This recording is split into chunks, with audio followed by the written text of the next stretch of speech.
თელავში ბატონის ციხის კარის ეკლესიის რეაბილიტაცია მიმდინარეობს. სამუშაოებს საქართველოს კულტურის სამინისტროს მხარდაჭერით კულტურული მემკვიდრეობის დაცვის ეროვნული სააგენტო ატარებს. უკვე დასრულებულია კრამიტის საფარის მოწესრიგება, გადაწყობა და ფრაგმენტული შეკეთება. ეკლესიის 4-ვე ფასადსა და ინტერიერში საპირე წყობის აღდგენა, საკურთხეველში კი კონქისა და აგურის ტრაპეზის ქვის ნაწილობრივი შელესვა კირის ხსნარით. ასევე დამზადებულია სამხრეთისა და დასავლეთის კარები, ხის კანკელი. ამჟამად მიმდინარეობს ეკლესიის სამხრეთ მინაშენისა და საყრდენი კედლის კონსერვაცია. სამუშაოები კი კულტურის მინისტრმა თინათინ რუხაძემ დაათვალიერა. ბედნიერი ვარ, რომ სააგენტო აკეთებს ამ პროექტსაც გალავნის შიგნით არსებულ პატარა ტაძარს.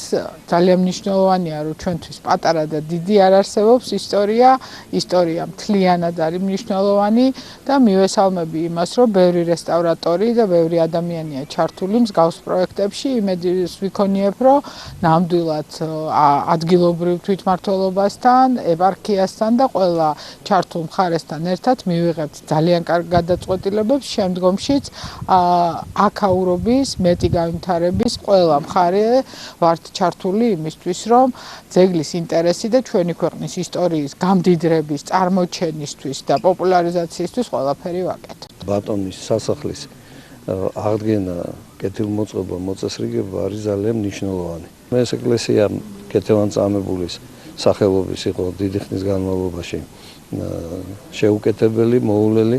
დღეს უკვე გვეძლევა საშუალება, რომ აქ სრულფასოვანი მსახურება დადგეს და სობორო, რომლის გვერდზედაც არსებობს ეს პატარა ეკლესია, ერთად იქნება გამორჩეული კომპლექსი სამეფო კარის გალავნის შიგნით.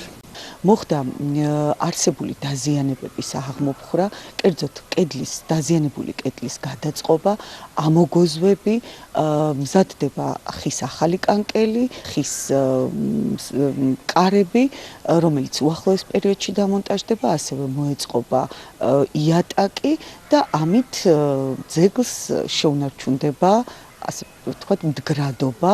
ამჟამად ჩვენ ვიმყოფებით მეფე ერეკლეს კარის ეკლესიის რეაბილიტაციის მონახულების მიზნით მეფე ერეკლეს სახლ-მუზეუმის ტერიტორიაზე.